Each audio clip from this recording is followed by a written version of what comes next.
দিনু ভাই, কিরে ভাই, এই সকালবেলায় এরকম বসে আছিস কেন? মুখে কিসের এত চিন্তা? আর কি করবো বল। ঘরে যা কষ্টের সময় যাচ্ছে তা কইতে পারছি না। এই মাসে কিচ্ছু রইলো না ভাই। চাল ডাল সব ফুরাইয়া গেছে। আর সেই সময় চৌধুরী বাড়ির নিমন্ত্রণ আইছে। হে হে হে হে, এই চৌধুরী মশাই নিমন্ত্রণ তো আসবেই, এতে এমন চিন্তা কিসের? কানে কানে কেউ কইবে নাকি তুই কি আনলি আর কি আনলি না? ঠিকই বলেছিস। কেউ তো জানবে না, কিন্তু খালি হাতে যাবো কেমনে? গ্রামের সবার সামনে লজ্জা পায়া থাকুম। সবার হাতে কিছু না কিছু থাকবো, আমি খালি হাতে। আরে ভাই, তুই কিসের কথা ভাবছিস? তুই যে মনের মানুষ, এই নিমন্ত্রণে তুই আনন্দ নিয়ে যা। আর কিছু আনিস বা না আনিস, তোর উপস্থিতি তোর উপহার।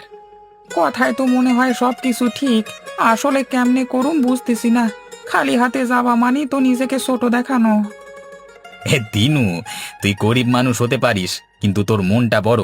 মনের বড় জায়গা থাকলে সব ঠিক হয়ে যায়। চল চল, চুপ করে বেশি ভাবিস না। ঠিক বলেছিস, কিন্তু কি নিয়ে যামু ভাবতেছি। কিছুই তো নাই করে। তুই শুধু আসবি, আর কিছু লাগে না। আজকে যা, তুই সবার সাথে কথা বলবি, দেখবি আনন্দ বাড়বে।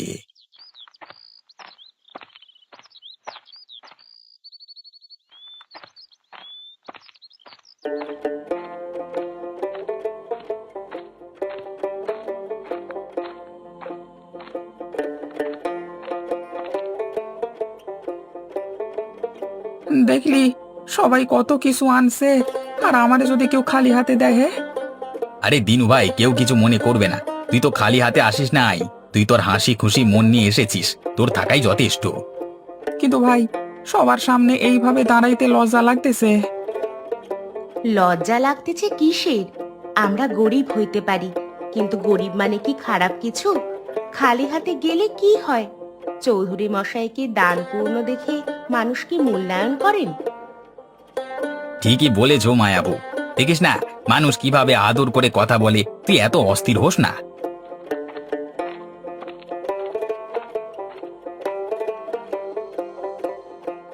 আরে দিনু, এতদিন পর এলি, বউ নিয়েও এসেছিস দেখছি। খুব ভালো লাগছে।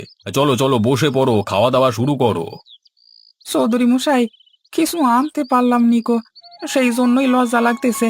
সবাই তো কিছু না কিছু আনছে। আরে এসব কি বলিস? তোর আশাটাই বড় জিনিস। মানুষ আসলে কি নিয়ে আসে তা নিয়ে কেউ কি ভাবে না? তোদের আশাটাই আসল। তোরা খেতে বস, আমি খাবার ব্যবস্থা করছি। চৌধুরী মশাইয়ের কথা শুনেছ দিনু? এইভাবে চিন্তা করলে জীবনটা আরো কঠিন হয়ে যাবে। আসো, বসো। ঠিক বলেছিস মায়া, বেশি ভাবনা করলেও তো আর কিছু হইবে না।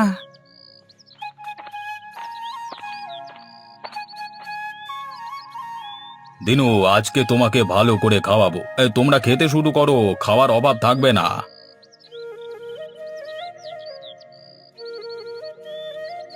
আরে না না মশাই, এত খাওয়ার দরকার নেই।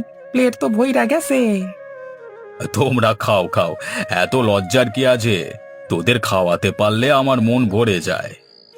হ্যাঁ দিনু ভাই, এমন সুযোগ কোথায় পাস? আজকে পুরোপুরি খা। এই যে এত খাবার কিভাবে সামলাবি? আজ তো একেবারে রাজকীয় খাওয়ার আয়োজন। এমন ভালো আয়োজন জীবনে কবে পাইলাম? সত্যি ভাই, এই নিমন্ত্রণে এসে মনে হইতেছে আমাদের জীবনটা আরো সুন্দর হইতে পারে। কত কিছু পাই না, কিন্তু মানুষের ভালোবাসা তো পাই। মানুষই আমাদের সম্পদ।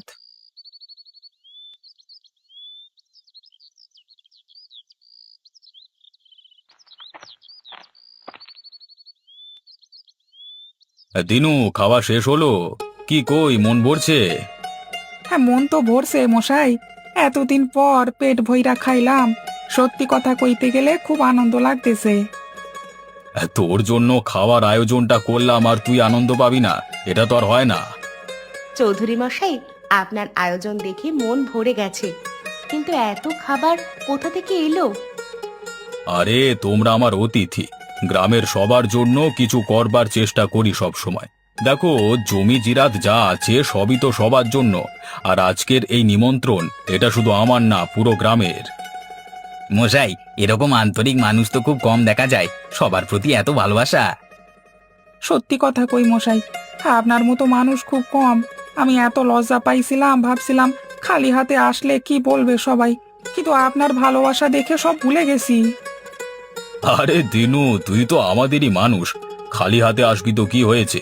আমার নিমন্ত্রণে আসবি, এটাই তো আমার কাছে সবচেয়ে বড় পাওয়া। দিনুর চিন্তা সব সময় বেশি। মনে হয় সমাজের কথা ভাবতেই সব সময় ব্যস্ত থাকে। ঠিক কয়েছো মায়া, কিন্তু জানো মশাই, জীবনে এত কষ্ট পাইছি যে কোথায় গেলে কিভাবে মানুষ আমাকে দেখবে সেটা ভেবে লজ্জা পাই। দিনু, মনে রাখবি, তোর ইজ্জত তোর হাতে। তুই কিভাবে নিজেকে দেখবি, অন্যরাও তোকে সেভাবেই দেখবে। কষ্ট আছে ঠিক আছে, কিন্তু তোর মন আর সাহসটাই বড়। গ্রামের সবার সামনে তুই তোর সম্মান হারাস না। মশাই, আপনি একদম ঠিক কথা বলেছেন। দিনু শোন, তুই আসলে এমন চিন্তায় ডুবে থাকিস বলি তো তোর সমস্যা। ঠিক কয়েছিস পলু, আসলে মশাইয়ের কথা শুনলে অনেক কিছু নতুন করে বুঝতেছি।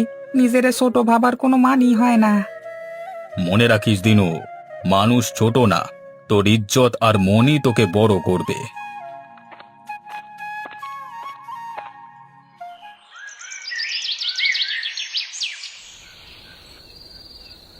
এত চিন্তায় আছো কেন দিনু? আজ তো মন খারাপ করার দিন না। ঠিক বলেছিস, কিন্তু মনের মধ্যে একটা অস্বস্তি কাজ করতেছে। সব কিছু এত ভালো হইলেও মনে হয় যেন কিছু একটা বাকি আছে। আরে দিনু ভাই, এত কিছু ভাবছো কেন? সবই ঠিক আছে। মশাই নিজেই বলেছে খালি হাতে আসাটা কোনো ব্যাপার না, তুমি এত চিন্তা করছো কেন? পলু, সমস্যা শুধু খালি হাতে আসে না। আসলে আমি অনেক দিন ধরে কিছু করতে পারি না।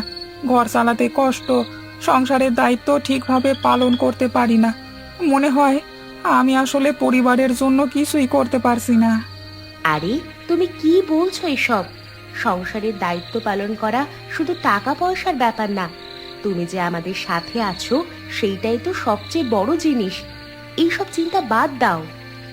মায়া ঠিকই বলছে, তুই শুধু টাকার চিন্তা করিস। সংসার চালানোর দায়িত্ব শুধু অর্থনৈতিকভাবে পূর্ণ হয় না। তুই যা করেছিস তাও অনেক বড় কিছু। জানি, তবুও এই টানাপোড়েনে থাকাটা কষ্ট দেয়। এতদিন ধরে কোনো সমাধান খুঁজে পাইনি।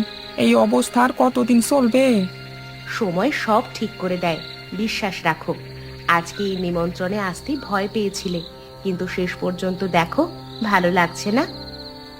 ঠিকই বলেছ। মশাইয়ের কথা শুনবার পর মনে হইতেছে আমি অনেক বড় চিন্তা করতেছি, যেগুলোর কোনো মানে নেই। আমার মনে হয় শুধু সাহসটাই রাখতে হবে। হ্যাঁ, সাহসটাই বড়। তুই সাহস নিয়ে সব করবি।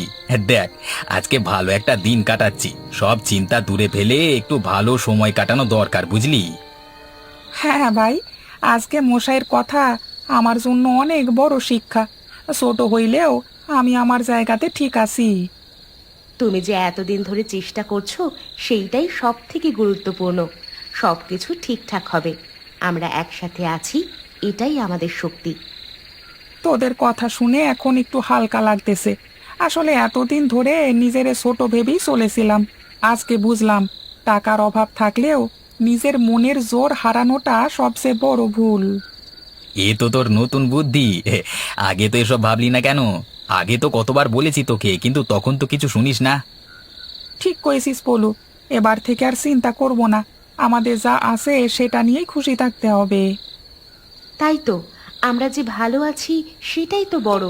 এখন যা আছে তাই নিয়েই চলতে হবে, আর ভবিষ্যতের দিকে তাকাতে হবে। ঠিক কথা, জীবন যেমন আছে তেমনই সুন্দর। আরেকটা কথা দিনু, তোকে আজকে একটা জিনিস শেখাতে হয়েছে। সবচেয়ে বড় সম্পদ হলো সম্পর্ক আর মানুষের ভালোবাসা। হ্যাঁ পলু, আজকে মশাইয়ের নিমন্ত্রণে এসে আমি এটা বুঝলাম, মানুষ শুধু উপহার না, মন নিয়েও বাঁচে। আজকে আমার লজ্জা কেটে গেছে।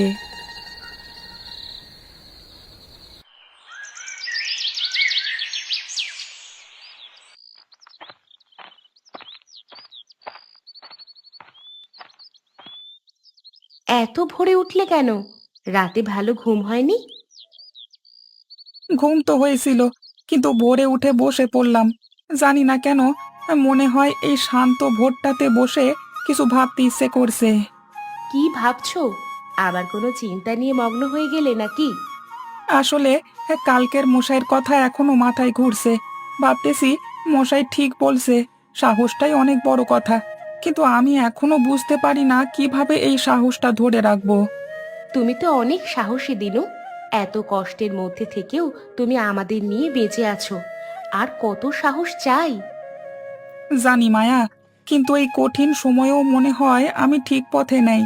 মশাই যা বলছে তা তো ঠিক, কিন্তু জীবনে কিছু করবার ক্ষমতাই যদি না থাকে, তাহলে সাহস দিয়ে কি হবে? জীবনে সব সময় কিছু না কিছু হবে। আমরা কি জানতাম যে চৌধুরী মশাইয়ের নিমন্ত্রণে গিয়ে এত কিছু শিখব? তুমি দেখবে সময়ের সাথে সব ঠিক হয়ে যাবে। শুধু সাহস আর বিশ্বাস হারাতে নেই। ঠিকই বলছো। এই জীবনটা নিয়ে আর হতাশ না হয়ে বরং আমার যা আছে তাই নিয়েই বাঁচবার চেষ্টা করব। এটাই তো চাই। আমরা আছি, ভালোবাসা আছে। এর চেয়ে বড় কিছু আর আছে নাকি? তুমি জানো মায়া, তোমার ভালোবাসা আর সাহস না থাকলে আমি কখনো এগোতে পারতাম না। অনেক কষ্টে থেকেও তুমি আমার পাশে আছো, এটা আমার জন্য অনেক বড় শক্তি। আমরাও একে অপরের শক্তি। দিনু ভাই, ও দিনু ভাই। আরে পলু, এত সকালে কি হয়েছে?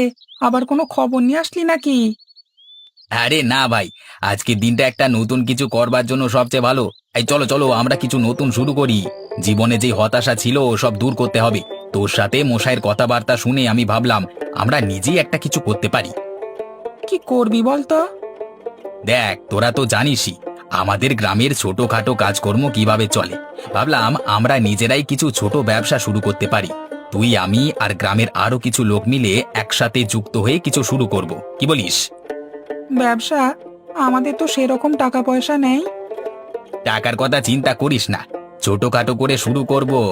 আমাদের গ্রামে এমন অনেক কিছু আছে যেগুলো নিয়ে ভালো কিছু করা যায়। চল চেষ্টা করে দেখি। পলু ঠিক বলেছে দিনু। সাহস করে শুরু করতে হবে। যে কোনো কিছু একবার শুরু করলে দেখা যাবে কিভাবে আরো এগোনো যায়। হ্যাঁ, মনে হয় পলু ঠিকই বলতেছে। সাহস করে কিছু একটা শুরু করতেই হবে। চল দেখি কিভাবে এগোনো যায়। এটাই বলছিলাম, তোরা যদি রাজি থাকিস আমরা সবাই মিলে কিছু একটা গড়ে তুলবো।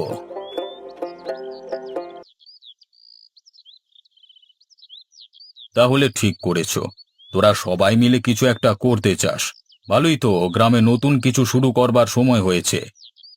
হ্যাঁ মশাই, আমরা ভাবছি ছোটখাটো একটা কাজ শুরু করব।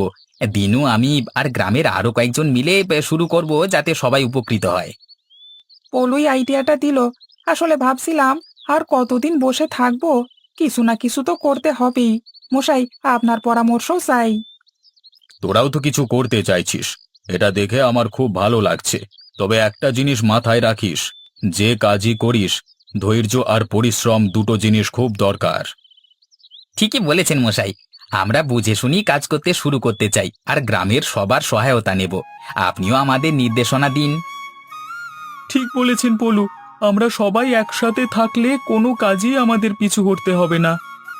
আমি তো বলি, আমাদের জমিতে যে শাকসবজি উৎপাদন হয় সেটা নিয়ে একটা ছোট ব্যবসা শুরু করি, বাজারে বিক্রি করব। হ্যাঁ, আমি ভাবছি আমরা ছোট করে শুরু করতে পারি।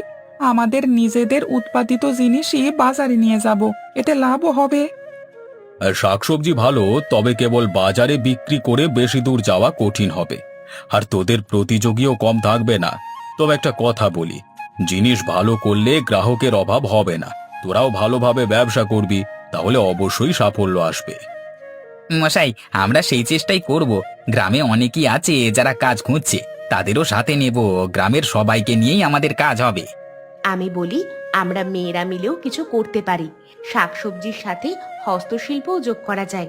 গ্রামের মহিলারা অনেকেই ভালো কাজ জানে। ঠিক বলেছো মায়া, মহিলারা যে কত সুন্দর কাজ পারে সেটা তো আমরা জানি। তোমরা মিলে যদি এই কাজে যোগ দাও, তাহলে ভালো কিছু করা সম্ভব। বাহ, তোদের মধ্যে এত উৎসাহ দেখছি যে তোরাই সফল হবি। তবে একটা কথা, আমার কাছ থেকে সাহায্য লাগলে জানাবি, তোদের জন্য আমি আছি। মশাই, আপনি আমাদের সাথে থাকলে আমরা নিশ্চিন্তে কাজ করতে পারবো। আপনার পরামর্শ আমাদের জন্য খুব প্রয়োজন। আরে, আমার আশীর্বাদ তো তোদের সাথেই আছে। শুধু ভালোভাবে কাজ কর, বাকি সব ঠিক হয়ে যাবে। আমরা একসাথে করলে অবশ্যই কিছু করতে পারবো। আজ থেকে নতুন শুরু করছি। হ্যাঁ, আজ থেকে আমাদের স্বপ্নের শুরু। চলো সবাই মিলে শুরু করি।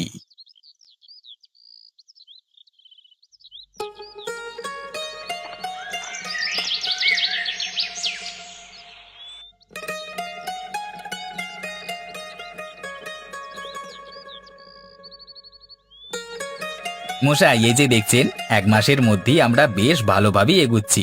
শাকসবজির পাশাপাশি আমাদের হস্তশিল্প বাজারে জনপ্রিয় হয়ে উঠেছে।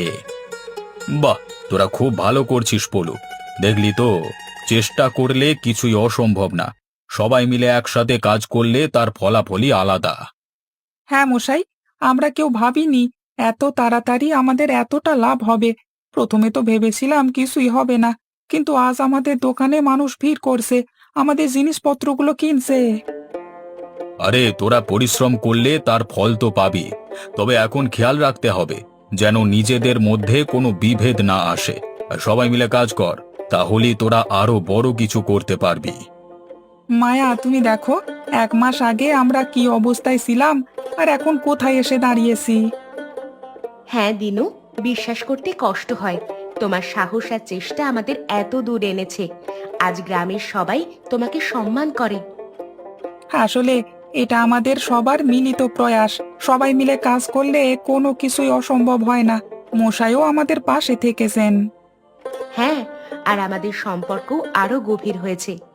এখন আর আমরা নিজেদের ছোট ভাবি না। আমরা যা কিছু করেছি সেটাই আমাদের বড় করে তুলেছে। আজকের দিনটা আমাদের জীবনের একটা নতুন অধ্যায়ের শুরু। আমরা সফল হয়েছি, কিন্তু এটা শুধু শুরু। সামনে আরো অনেক কিছু করবার আছে।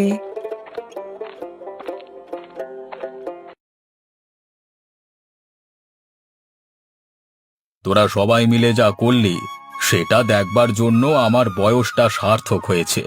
তোরা নিজেরাই প্রমাণ করলি যে পরিশ্রম আর একতাই সফলতার চাবিকাঠি। মশাই, এটা সব আপনার কাছ থেকে শেখা। সাহস দিয়ে শুরু করলে যা কিছু অসম্ভব বলে মনে হয় তাও সম্ভব হয়ে যায়।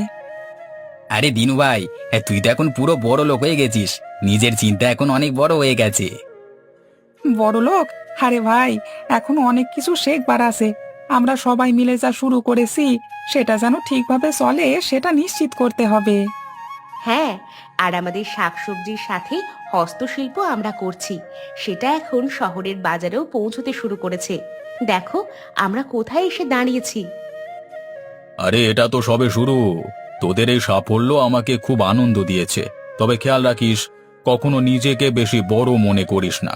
যতই সফল হোস, ততই নিজের পা মাটিতে রাখতে হবে। ঠিকই বলেছেন মশাই। আমরা চেষ্টা করব যেন কোনো অহংকার আমাদের গ্রাস না করে। আমাদের গ্রামের জন্য কাজ করতে হবে। হ্যাঁ, গ্রামের সবাই একসাথে থাকলে সবই সম্ভব। এখন আর চিন্তা করবার কিছু নেই। আমরা একসাথে এগিয়ে যাব। দিনু, তোমার কি মনে আছে এক সময় আমাদের নিমন্ত্রণে যেতেও লজ্জা লাগতো? আজ আমরা নিজেরাই সবাইকে নিমন্ত্রণ দিই। হ্যাঁ মায়া, সেই কষ্টের দিনগুলো এখন কেবলই স্মৃতি। আজ আমরা যেখানেই যাই সবাই সম্মান করে। তোরা সবাই এই গ্রামের গর্ব। আমি জানি তোদের মধ্যে যে একতা আর পরিশ্রমের শক্তি আছে, তাতে আরো অনেক দূর যাবি তোরা। বুড়িমা, আপনার হাতের রান্না সত্যি সুন্দর। আমার খুব ভালো লাগছে। তুমি মাঝে মাঝে আমার এখানে যে আসো, আমার খুব ভালো লাগে। নিজের ছেলে তো নেই, সেই কারণে তোমাকেই নিজের ছেলে হিসেবে ভাবি। আজকে তোমার জন্য একটা সোনার হার এনেছি, দেখো তো পছন্দ হচ্ছে কিনা। খুব সুন্দর লাগছে। তুমি আমার জন্য এত কিছু করো, সত্যি আমার খুব ভালো লাগে। কিন্তু একটা কথা বলুন বুড়িমা, আপনি এই সব মূল্যবান জিনিস নিয়ে কি করেন? আমার কিন্তু এই নিয়ে প্রশ্ন আছে। আমি কোনো খারাপ কাজ করিনি বাবা, তুমি শুধু এতটুকু জেনে রাখো, আমি যা করছি ভালোর জন্যই করছি। আমি আপনাকে চাপ দেব না। আপনি যদি আমাকে না বলতে চান বলবেন না, তবে জানেন তো আমি আজকে আছি কালকে নাই। পুলিশ কিভাবে আমার পেছনে পড়ে আছে আপনি নিশ্চয়ই জানেন। একটু সাবধানে থেকো বাবা, তোমার মতো ভালো মানুষের যদি কোনো ক্ষতি হয়ে যায় তাহলে সত্যিই আমার খুব কষ্ট হবে। এই দুনিয়ায় ভালো মানুষের কদর নেই বুড়িমা। সে কোন ছোটবেলায় মাকে হারিয়েছিলাম, কোনোদিন কি ভাবতে পেরেছিলাম আপনাকে নিজের মতো করে পাবো? যাক, ভাগ্যে যা লেখা আছে তাই হবে। বুড়িমা, আমার আর বেশি দেরি করা চলে না। কিন্তু এখন কি করে যাবে বাবা? এখন তো ঝড় বৃষ্টি হচ্ছে, বাইরে প্রচন্ড দুর্যোগ। এই সময় না বের হলেই নয়। না বুড়িমা, সুখ আমার কপালে নেই। যতদিন বেঁচে আছি এইভাবেই লুকিয়ে কষ্ট করে মাথার আশ্রয়টুকু খুঁজে নিতে হবে। তুমি তবে সাবধানে থেকো, হ্যাঁ? আমি এলাম। মঙ্গল সিং বুড়িমার ঘর থেকে বেরিয়ে চলে গেল। এদিকে তাদের দুজনের কেউ লক্ষ্য করল না, বৃষ্টির মধ্যে ভিজে অন্ধকারে দাঁড়িয়ে গাছতলার পাশ থেকে কে একজন তাদেরকে লক্ষ্য করল। সকাল হতেই বুড়ি লুকিয়ে লুকিয়ে সেই সোনার হার নিয়ে স্বর্ণকার রাঘবের দোকানে এসে পৌঁছালো। আরে বুড়িমা, এসো এসো এসো, তা কি ব্যাপার? একটা নতুন হার এনেছি, এইটা একটু দেখো তো বাবা, এটাতে কত দাম দিতে পারবে? কি ব্যাপার বলো তো বুড়িমা, তুমি রোজ রোজ এরকম নতুন নতুন হার পাচ্ছ কোত্থেকে? চুরি টুরি ধরলে নাকি শেষ বয়সে?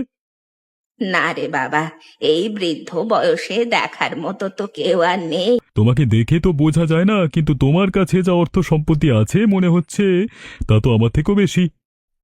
কিরে, কি ভাবছিস? না না, মানে আসলে তোমার জন্য খুব কষ্ট হচ্ছে। এইভাবে জমানো দামি দামি জিনিসগুলোকে বিক্রি করে দিতে হচ্ছে। সত্যি তোমার ছেলেরা যে তোমাকে কেন ফেলে দিয়ে চলে গেল। ওরে যুগের হাওয়া, ছেলেরা বড় হলে তার বুড়ি মা বাবাদেরকে দেখে না। আমার কপালে হয়তো এটাই লেখা ছিল, যখন খেতে পাইনি ছোটবেলায় নিজের মুখের ভাতটুকু তাদেরকে তুলে দিয়েছি। আর আজকে যাক, সেসব কথা ভেবে দুঃখ করে লাভ নেই। এই গহনা আমি দেখলাম, তোমাকে আমি এর জন্য 5,000 টাকা দিতে পারি, চলবে তো? আমি তো অত হিসেব জানি না বাবা, তুই যেটা ভালো বুঝিস সেটাই কর।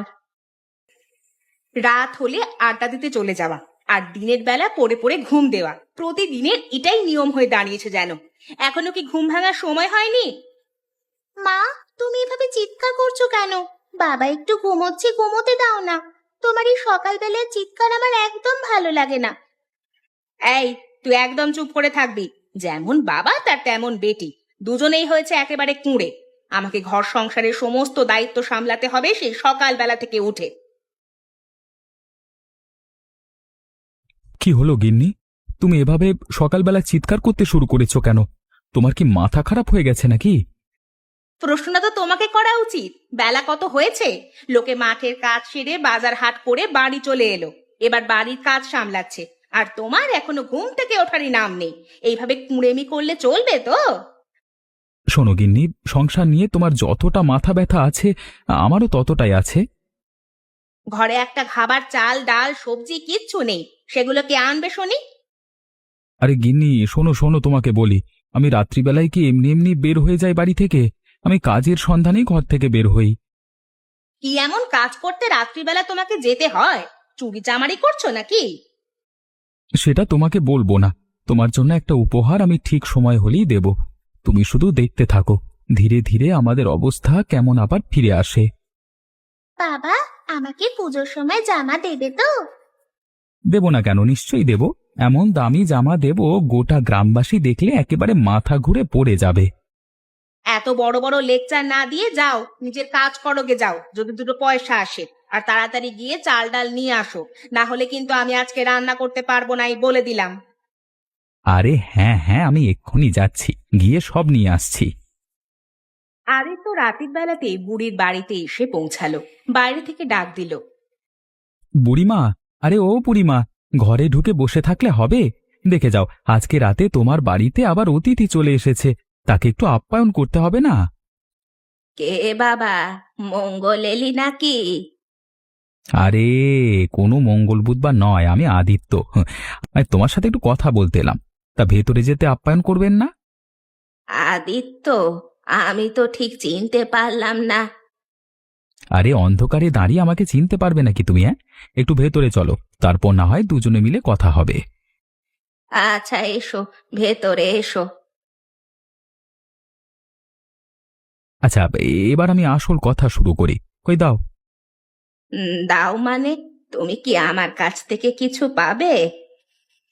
অতিথি আপ্যায়ন করবে না? শুনেছি নাকি তুমি অতিথি আপ্যায়ন খুব ভালো করতে পারো। তুমি কি বলতে এসেছো তাড়াতাড়ি বলো, আমার ভালো লাগছে না, ঘুম এসেছে। তুমি লুকিয়ে লুকিয়ে যে কাজ করছো না, আমি সব জানি। যদি আমার হাতে আমি এই মুহূর্তে টাকা না পাই, তাহলে কিন্তু সবাইকে বলে বেড়াবো। তুমি কি বলছো? রাতের বেলা এসে একটা বুড়ি মানুষকে এইভাবে অযথা উত্ত্যক্ত করতে তোমার লজ্জা করে না? আমি তো অযথা এখানে বকাবকি করতে আসিনি। আমি শুধু একটা কথা জানতে এসেছি, ওই ডাকাত মঙ্গল সিংয়ের সঙ্গে তোমার কি সম্বন্ধ? হঠাৎ আদিত্যর মুখে এই কথা শুনে বুড়ি একটু ভয় পেয়ে যায়। কি বুড়িমা, ভয় পেয়ে গেলে? কি গো? হ্যাঁ, ভয় পাবো কেন? তুমি যদি এখানে রাত্রিবেলা আমাকে গল্প শোনাতে আসো, তাহলে কি আমি না করতে পারি? বুড়িমা একদম মিথ্যে কথা বলবার চেষ্টা করবেন আমার সামনে। আমি কিন্তু সব জানি, সব বুঝি। অতএব যা বলবে ভেবেচিন্তে, না হলে কিন্তু আমি পুলিশে যেতে বাধ্য হব। আপনিও জেলে যাবেন, আর আপনার এই ডাকাতও। এইভাবে ভয় দেখানোর পর বুড়ি ভেঙে পড়ল। দয়া করো বাবা, আমি কাউকে কিছু বলবো না। তুমি যা চাও আমি তোমাকে সব দেব। তাহলে টাকা দাও। সেই ডাকাত কালকে তোমার বাড়িতে এসেছিল, আমি জানি। নিশ্চয়ই তোমাকে কিছু না কিছু দিয়ে গেছে। হ্যাঁ, বাবা, এই টাকাটা আমার একটু কাজে লাগবে। তুমি যদি আমাকে একটু দয়া করতে। আমি তোমাকে কি বললাম? হ্যাঁ, হয় তুমি আমাকে টাকা দেবে, নয়তো আমি পুলিশকে সবকিছু জানিয়ে দেব। আমি তোমাকে দিচ্ছি বাবা, আমার কাছে যা টাকা আছে আমি তোমাকে দিচ্ছি, কিন্তু তুমি আমাকে কথা দাও কোনো কিছু পুলিশকে জানাবে না, আর কাউকে জানাবে না। আমার কথা মতো চললে আমি কাউকে কিচ্ছু জানাবো না। যদি একটু এদিক ওদিক হয়েছে, তাহলে কিন্তু। কেমন আছেন আপনি? তোমাকে ঠিক চিনতে পারলাম না তো। ও হ্যাঁ, মনে পড়েছে, তুমি সে স্বর্ণকার রাঘব না? হ্যাঁ বাবু, আপনি ঠিক ধরেছেন। আসলে বয়স বাড়ছে তো, তাই জন্য মাথা মাঝে মাঝে উধাও হয়ে যাচ্ছে কিছু। তা তুমি হঠাৎ আমার কাছে কি? দরকার ছিল আপনার সাথে, আপনার সাথে অনেক কথা ছিল আর কি। বলো রাঘব, তোমার কি কথা আছে আমাকে বলো। বাবু, আপনি ঠিক করে ভেবে বলুন তো, এই গ্রামে কি আপনি ছাড়া বড়লোক কেউ ছিল তেমন? আমি বিত্তবান বড়লোকের কথা বলছি আর কি। বলো কি হে রাঘব, আমার যা সম্পত্তি প্রতিপত্তি এ গ্রামে কারোর তেমন নেই। এ গ্রাম কেন, আশেপাশের 4-5টা গ্রাম খুঁজলেও তুমি পাবে না, কিন্তু হঠাৎ তুমি এ কথা জিজ্ঞেস করছো কেন বলো তো? তার কারণ আছে বাবু। আসলে আমাদের গ্রামের ওই বুড়িমা যে জঙ্গলের পাড়ে বাড়িতে একা থাকে না, সে না মাসে অন্তত 2বার করে আমাদের কাছে মূল্যবান জিনিস বিক্রি করে আমার কাছ থেকে টাকা নিয়ে যায়। মূল্যবান জিনিস মানে? কোন জিনিসের কথা তুমি বলছো? বিভিন্ন রকম সোনার অলংকার, তাছাড়াও দামি দামি জিনিসপত্র। আমি প্রথমটা কিছু মনে করিনি, কিন্তু ধীরে ধীরে খুব সন্দেহ বাড়ছে। সন্দেহ তো আমারও হচ্ছে তোর কথা শুনে। আসলে একবার ওর উপর নজর রাখলে ভালো হতো। আমি জিজ্ঞেস করেছিলাম কোথা থেকে পাচ্ছে এসব জিনিস, কিন্তু আমাকে উত্তর দিল না। বলল নাকি সমস্ত জিনিস ছিল তার কাছে, তার ছেলে তো দেখে না, তাই এসব বিক্রি করে খেতে হচ্ছে। এখন ব্যাপারটা হলো, কাজ বাদে তোমার কাছেও সময় নেই, আমারও বয়স হয়েছে, কিন্তু শেষ বয়সে এসে বুড়ি চুরি ডাকাতি শুরু করবে কেন? সেটা তো আমিও বুঝতে পারছি না। আপনি চিন্তা করবেন না, আমি কিছুদিন একটু খোঁজ খবর রাখি, তারপরে দেখা যাবে। আপনাকে আমি সমস্তটা জানাবো। কি বলছেন কি? আসলে আমাদের আশেপাশের গ্রামের চুরি ডাকাতের ঘটনা ঘটলেও বেশ কিছুদিন ধরে বিভিন্ন জায়গা থেকে, বিশেষ করে অর্থবান মানুষের বাড়ি থেকে বিভিন্ন রকম ধনদৌলত আমরা যদি জানতে পারি বুড়ি কিভাবে এগুলো সংগ্রহ করছে, কার ওর ঘরে যাতায়াত বেশি আছে, তবে কিছু একটা ব্যবস্থা করা যেতে পারে। আপনার একটু নজর রাখুন না, দেখুন না যদি কিছু করতে পারেন। আপনি নিশ্চিন্তে থাকুন, আর রাঘব বাবু তো আছেন, উনি নিশ্চয়ই আমাদের সাহায্য করবেন একটু। অবশ্যই, কেন নয়। তাহলে একটা কাজ করা যাক, আমি বরং কিছুদিন এই বুড়ির উপর একটু নজর রাখি, তারপর দেখি কি হয়। বিশেষ করে ওর ঘরে কার বেশি যাতায়াত আছে, সেইটা আমাদের জানা দরকার। আপনি চিন্তা করবেন না, চোরেরা সব সময় রাত্রির বেলাতে এসব কাজ করে। আমি নয় চুপিসারে গা ঢাকা দিয়ে সমস্ত ব্যাপারটা জেনে নিয়ে চলে আসব। ঠিক আছে, তাহলে তাই হোক। পরদিন বাজার থেকে বড় একটা মাছ, তার স্ত্রী এবং মেয়ের জন্য নতুন জামা কাপড়, সমস্ত কিছু নিয়ে আদিত্য বাড়ি ফিরল। কোথায় গেলে তোমরা সবাই? এই দেখো তোমাদের জন্য কি নিয়ে এসেছি, তাড়াতাড়ি বেরিয়ে এসো। তুমি এই এত সব জিনিস বাজার করে নিয়ে এসেছো? আমার যে বিশ্বাস হচ্ছে না। বিশ্বাস তো করবে না গিন্নি। যদি আমি ঘরে দুদণ্ড বসে থাকি তখন আমাকে কথা শোনাতে ছাড়বে না। আর আজকে এসব জিনিসগুলো এনেছি, একটু আনন্দ নেই মুখে? হ্যাঁ, আরে না না, আনন্দ থাকবে না কেন? তুমি সব সময় উল্টোটাই বোঝো। বাবা, আমার জন্য নতুন জামা এনেছো? হ্যাঁ রে মা, আনবো না কেন? সবকিছু এনেছি তোদের জন্য। গিন্নি, আর দেরি করো না। কিন্তু তুমি এত টাকা পেলে কোথায়? সেদিন তুমি বললে না রাতের বেলাতে আমি নাকি সময় নষ্ট করতে চাই, কিন্তু আমি বলেছিলাম আমি কাজে যাই। এখন সেটা বিশ্বাস হচ্ছে তো? তুমি যেন আবার ভেবো না আমি চুরি করতে যাই। আমি সেসব ভাবতে যাব কেন? তুমি শুধু শুধু ঝগড়ার সূচনা করছো। তোমার প্রশ্ন শুনে তো সেটাই মনে হলো। কোথা থেকে আবার টাকা পাবো? হ্যাঁ, আমি নিজে রোজগার করেছি, সেইখান থেকে টাকা এনেছি। ঠিক আছে ঠিক আছে, অত কথা বলতে হবে না। তুমি এখন বিশ্রাম করো, আমি বরং রান্না করতে যাই। বাবা, আমার কিন্তু একটা জামা হলে হবে না। প্রত্যেক মাসে আমার একটা করে নতুন জামা চাই। সব হবে মা, তুই কোনো চিন্তা করিস না। মনিকা অনাথ শিশুদের নিয়ে এই আশ্রমটা গড়ে তুলেছে, বহু বছর হয়েছে। অনেক মানুষ নিজের ইচ্ছায় তাদের অর্থ সাহায্য করে যায়। বুড়িও তাদের মধ্যে একজন। বুড়িমা, আসুন আসুন, অনেকদিন পর আপনি এলেন। আমি তো ভাবলাম আমাদেরকে ভুলেই গেছেন।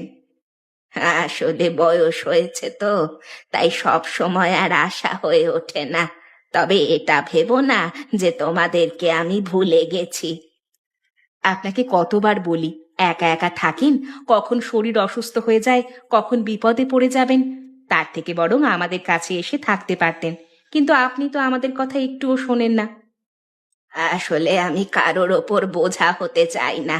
একাই এভাবে থাকতে থাকতে কোন দিন মরে যাব, তাহলেই আমার জীবন সার্থক হয়ে যাবে। আচ্ছা মা, এই নে, তোদের জন্য এবারে বেশি টাকা আনতে পারলাম না, এই কিছু টাকা এনেছি। আপনাকে এসব দিতে তো আমি বারণ করি। আপনি নিজেই বৃদ্ধ মানুষ, আপনার দেখাশোনা করা আমাদের দায়িত্ব হওয়া দরকার। ওদিকে কিনা আপনি আমাদেরকে দেখছেন।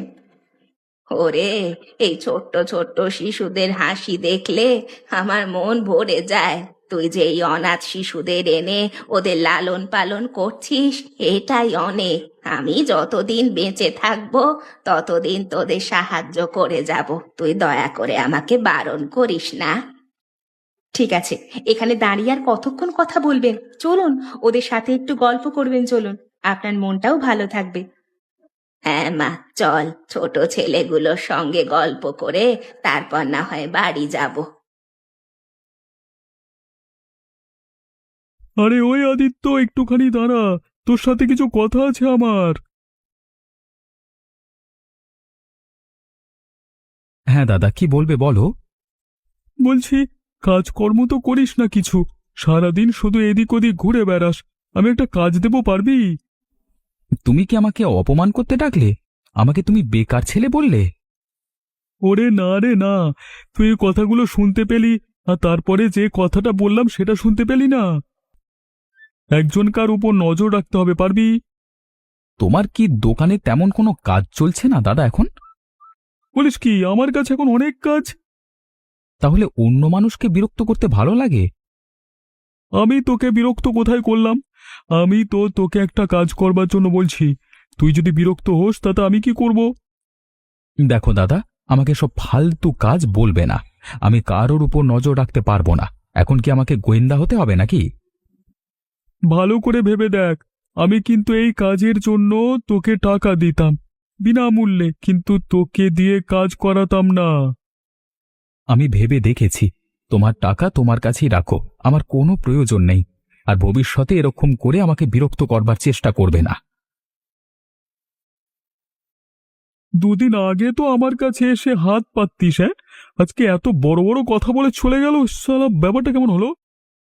সেদিনই গভীর রাতে রাঘব দৌড়ে এলো হরিপ্রসাদ বাবুর বাড়িতে। বাবু, বাবু দরজা খুলুন, বাবু দয়া করে দরজাটা খুলুন।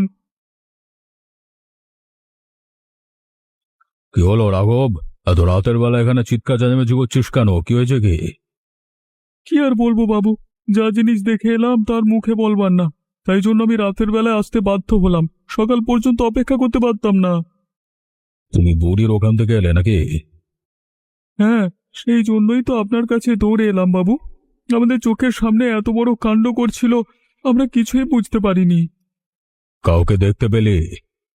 আমাদের আদিত্য, ও প্রত্যেক রাতে বুড়ির সাথে দেখা করতে যায়। আজকে আমি দুবার প্রমাণ পেয়েছি। দুবার প্রমাণ পেয়েছিস? কেমন? আমি সকালবেলা একটা বিশাল বড় ভুল করতে যাচ্ছিলাম। আদিত্যর হাতে এই দায়িত্বটা দিতে চাইছিলাম, যাতে সে সময় করে বুড়ির উপর নজর রাখে। বদলে তাকে কিছু টাকাও দিতাম, কিন্তু সে আমার কথাকে অগ্রাহ্য করে চলে যায়, কোনো কথায় কান দেয় না। তারপর? আমার তখনই কিছুটা সন্দেহ হচ্ছিল। রাতের বেলায় গিয়ে আমি গাছের আড়ালে দাঁড়িয়ে আছি, হঠাৎ করে দেখছি আদিত্য সেখানে গিয়ে হাজির। বুড়ির সাথে চুপি চুপি ঘরের মধ্যে চলে গেল। তখন আমি বুঝতে পারলাম এরা দুজন মিলে চক্রান্ত করে রাতের বেলায় চুরি করে বেড়ায়। তাহলে প্রথমে আদিত্যকে তুলতে হবে, তারপরে শেয়ানা বুড়িকে। কালকেই পুলিশ নিয়ে এসে দুজনের একটা ব্যবস্থা করতে হবে। হ্যাঁ, কালকে একটা ব্যবস্থা করতে হবে বাবু। তারপর ওই বেটা আদিত্যর মুখ আমি বন্ধ করে দেব। ওর খুব বড় বড় কথা হয়েছিল। পরদিন সকালে পুলিশকে সাথে নিয়ে হরিপ্রসাদ এবং রাঘব আদিত্যর বাড়ি এসে পৌঁছলো। হঠাৎ পুলিশ আসতে দেখে সে একটু অবাক হয়ে গেল, একটু ভয়ও পেল। বাবু, আপনারা আমাদের বাড়িতে কিছু হয়েছে নাকি? আদিত্য কোথায়? এত সকালবেলায় তো সে ঘুম থেকে ওঠে না, ওর ঘুম থেকে উঠতে একটু দেরি হয়ে যায়। কিছু বলবেন কি? কেন ঘুম থেকে উঠতে দেরি হয় কেন? সারা রাত কি ঘুম হয় না নাকি ভালো করে?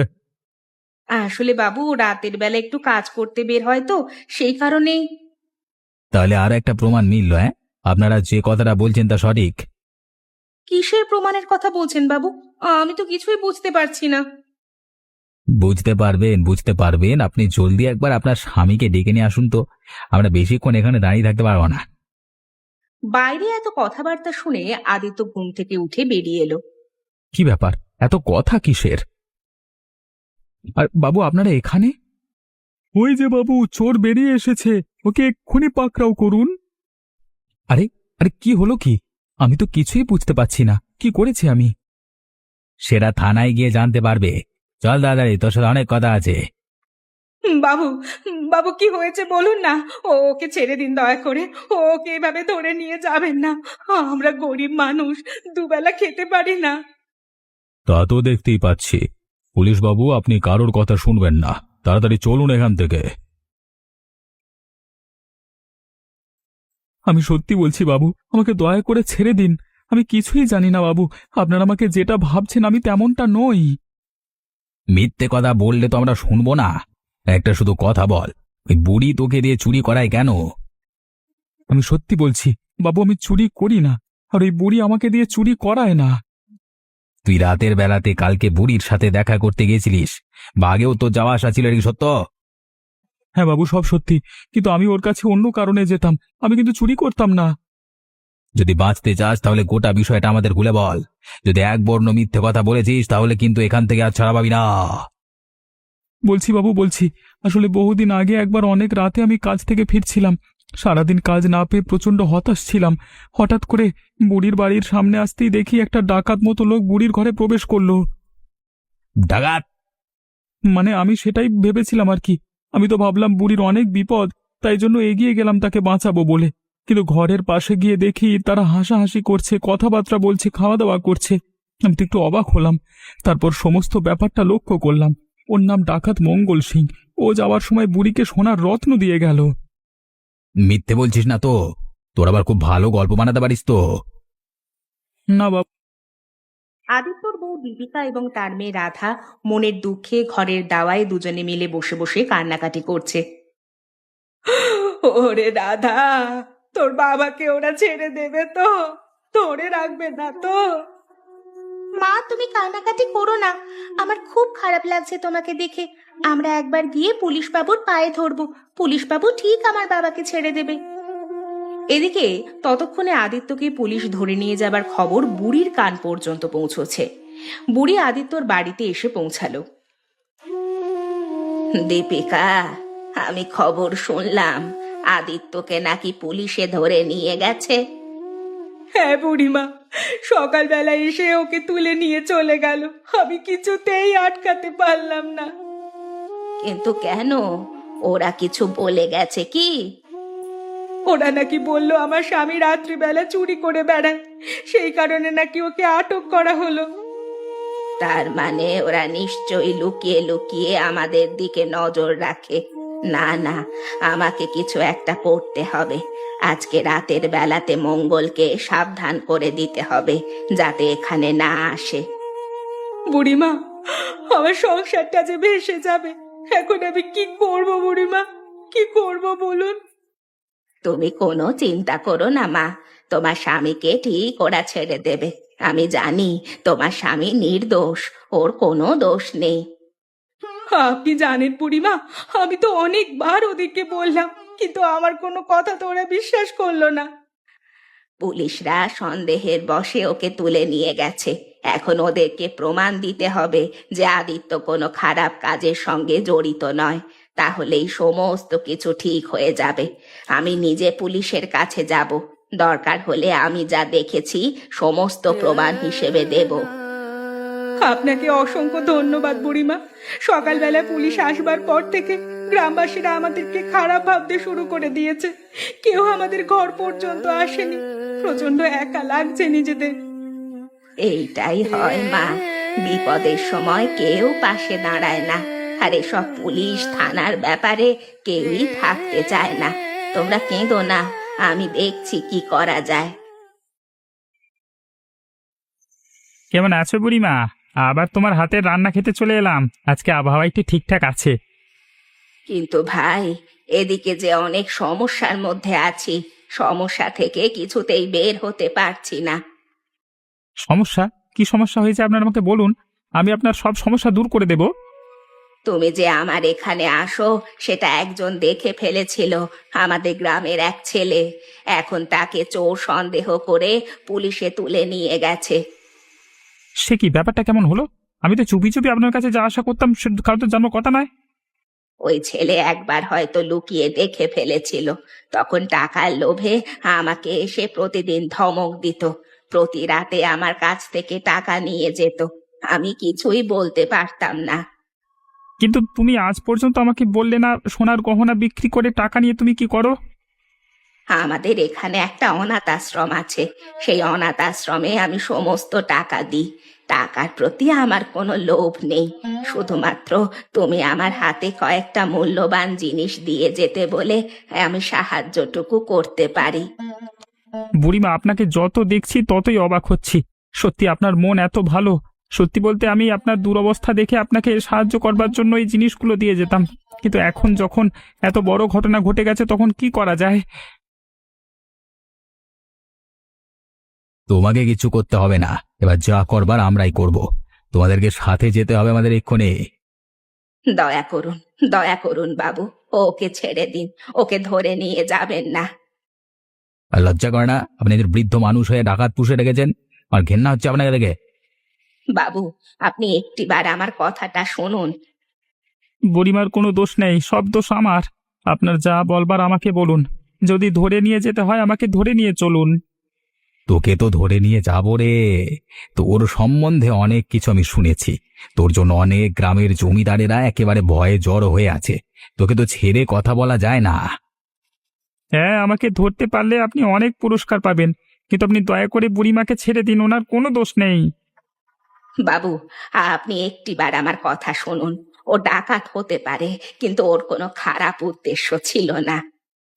তার মানে ও ডাকাতি জিনিসপত্রগুলো কোথায় নিয়ে যাবেন আপনি জানেন? যারা গ্রামের শয়তান জমিদার, তাদের কাছ থেকে সমস্ত জিনিস চুরি করে গরিব মানুষদের মধ্যে বিলিয়ে দেয়। আপনি একটু খোঁজ নিয়ে দেখবেন। আর আপনাকে তো মাঝে মাঝে সোনার অলংকার উপহার দিয়ে যেত, সেগুলো আপনি কি করেছেন? এখানে একটা অনাথ আশ্রম আছে, বুড়িমা সেই সোনার গহনা বিক্রি করে যে টাকা পায় সেই টাকা সেখানে দান করে। তাই নাকি? আপনি তাহলে রাঘবের কাছে সোনার অলংকার বিক্রি করেন? হ্যাঁ দারোগা বাবু, আমি মোটেও মিথ্যে কথা বলছি না। দরকার হলে আপনি খবর নিয়ে দেখতে পারেন।